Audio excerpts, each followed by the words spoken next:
Okay, so today we are going to be talking about special populations, specifically working with individuals who live in poverty. So, a little bit of information. Adults without children are considered to be living in poverty if they have less than $12,486 in annual income, and adults with one child are considered to be living in poverty if they have less than $16,542 in income per year. But this doesn't account for factors, such as cost of living in different areas. So if, they're in a situation where they have to work in an area where the cost of living is higher, you know, um, something a little bit higher than that, right? So like $20,000 may not be enough to live. Or if they're living in a different type of income area, $12,000 may get them a little further as far as paying for, necessities involved in everyday life. So a little bit of demographic information about individuals living in poverty. If you look over here, this is like total population by million. So as we can see, there's about 230 million white people living in the United States. And this percentage, about 20 million of those are, or 25 million of those are living in poverty. The thing is though that, so it doesn't quite line up, right? If things were split up evenly, like the percentage of people by ethnic group who were living in poverty, right? This chart which is a basic population breakdown by ethnic group, would look very similar to this chart, poverty by ethnic group, but that's not the case. A smaller percentage of white people are living in poverty, especially compared to the total population of white people living in the United States, compared to populations of Latino or Black Americans living in the United States and the poverty rate there, particularly with American Indian populations. Women are also more likely to experience poverty than men. And in a lot of cases, this is because women are often the sole caretakers of children. All right, so you can't talk about poverty without talking about cultural classism. Cultural classism is social class oppression, and it operates to limit access to many kinds of socially valued assets. So, there's a lot of different ways that these resources can be limited. For example, it could be limited access to education, to healthcare, to cultural inclusion, and participation in our, in our nation's democratic system, right, with voting regulations as well. One really big thing is the necessity for different forms of ID, but if someone doesn't have adequate housing, they're not able to get an adequate ID. Okay, so there are a lot of strengths associated with this population and a lot of studies working with this population, particularly with women who are the sole caretakers of children who are living in poverty. Common characteristics that have been seen have been resilience, patience, persistence, and determination, to change their financial situation. So, there's a lot of social exclusion of the poor, and this is going into that, the inability of them to be connected with certain resources. But it also has to do with portrayals of how this population is seen. So portrayals of poor individuals in the media, the fact is that there really aren't a lot to start with. If we even think about who we see mostly in TV and in movies, you'll have an interior designer who's living in an obviously $2 million house, right? So there aren't very many portrayals of people living in poverty. And when there are, sometimes they can be really problematic. This is a character in Shameless, a show about a family living in poverty. And often people are portrayed as lazy, addicted to drugs, promiscuous, or dysfunctional. There are pretty good examples, right? Winter's Bone is a very good example of, the different types of people who could be living in poverty. But on the other hand, you have overly simplified representations of what life in poverty can look like. The Pursuit of Happiness is a movie that shows one man's struggle to, better his financial situation, and it ends on a positive note. but that it might not fully represent the reality that, moving from a situation, a life where you're living in poverty is, it's not as easy as it might appear in a movie. And oftentimes for people, it's not a situation they can necessarily get out of. So yeah, one factor is that, just like other forms of representation, people living in poverty are underrepresented in the media and are stereotyped heavily.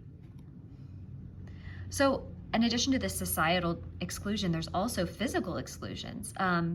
There are several examples of what is called aggressive architecture. And when we think of aggressive architecture, you might think of, I don't know, like castles, like with spikes coming out of the sides, but it's much more simple than that. Common spaces where houseless people end up, being able to be comfortable, like under bridges or park benches. You see examples of massive sharp stones being put underneath bridges to prevent people from being able to get comfortable in those situations, or on benches like this, unnecessary handrails that prevent people from being able to sleep in these common spaces. In addition, within the last 10 years, there's been a lot of anti-homeless legislation passed, particularly in big cities like San Francisco, New York, and even Atlanta. There are ordinances that prevent loitering in public spaces, like parks and sidewalks. And the issue with this is that, these people don't have a place to go, and instead of addressing the problem, they're choosing to take these people out of places where they have the potential to be comfortable. So yeah, there are also ordinances against panhandling, and they started as ordinances against aggressive panhandling. So obstructing someone's way of walking to ask for money, but now they've become more extreme, and in many cities, even panhandling casually on the side of the road, let's say with like a sign, is illegal. In many cities, it's also illegal to give food to people on the side of the road as well, or in different situations. So going further on this classist exclusion, there are also a lot of educational inequalities that people in poverty experience. One example of this would be the differences in schools in higher income and lower income areas. So oftentimes education is seen as a pathway out of poverty. However, a lot of times, it's really inaccessible. Not only is education, especially higher level education, expensive, but 22% of children from low income families don't graduate from high school. And you can compare this, there's a stark comparison to the 6% of high schoolers from high income families that don't graduate from high school. Schools in poor areas are oftentimes underfunded, understaffed, and lack resources like computers, new textbooks, and technological supplies like projectors and overheads and smart boards that higher income schools have access to.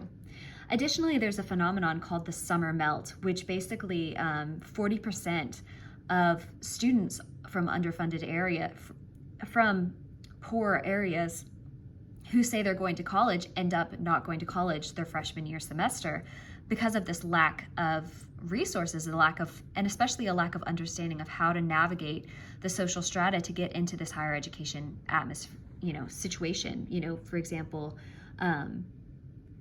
understanding student loans, understanding student housing, and understanding how to register for classes, or not having the materials such as, adequate Wi-Fi and computer use to be able to do so.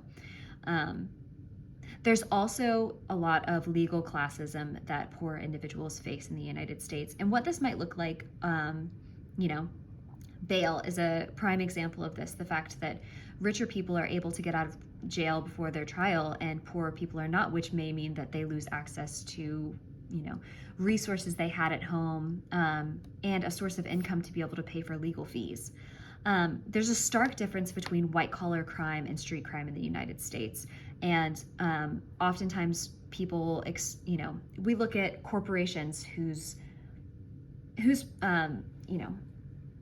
gotten away with environmental damages or financially damaging people from poor income who get off, with not a severe penalty. And then you look at people who are in jail on drug charges or prostitution who ended up spending years in jail. So it's a prime example of social class privilege, the fact that some crime, even though the consequences of that crime are severe, it doesn't have as many consequences as crime that honestly doesn't harm people nearly as much, such as individual drug use. Okay, poverty and mental illness. There are a lot of contributing factors that contribute towards individuals who are living in poverty to having higher levels of mental illness than people who aren't. Primarily, there's a lot more stress associated with income instability, constantly worrying how you're going to be paying for food and housing and bills and medical issues. There's also a really increased risk of trauma and violence. Oftentimes people who cannot afford housing in areas that are necessarily safe or cannot afford housing at all have a higher risk of trauma and violence. Studies have shown that there are higher incidences of PTSD in people who are in either unhoused or living in low-income housing. And additionally, there's a bidirectional relationship between depression and anxiety and lower income living. There is oftentimes not being able to have access to adequate health care or food leads people to develop depression, but also experiencing mental illness makes it very difficult to, hold down a job and to be able to afford, ways to get to work or ways to access treatment as well. And, on top of that, mental health care, we have to do better. It's very inaccessible to poor individuals. Lack of insurance is a huge barrier to people to be able to get mental health care. And additionally, a lack of transportation. Now, obviously, this has gotten a little bit better since COVID started, but through Zoom sessions. But if someone doesn't have access to a cell phone or a computer, it's very unlikely that they would be able to do, Zoom therapy as well. Oftentimes, people who come from lower income backgrounds also have really inflexible work schedules, and the risk of losing a job is not worth the risk, accessing care. Additionally, cost of services. I know that I personally work for a company whose cost of service is $200 an hour for mental health care, which is a huge barrier for a lot of our clients. And it's really heartbreaking, having to tell people the cost and just understanding that oftentimes there's not a lot of other places that they can access care. So thank you. Next, we're going to be talking a little bit more about specific ways that you can reach lower income individuals and forms of therapy that have been helpful. Thank you so much.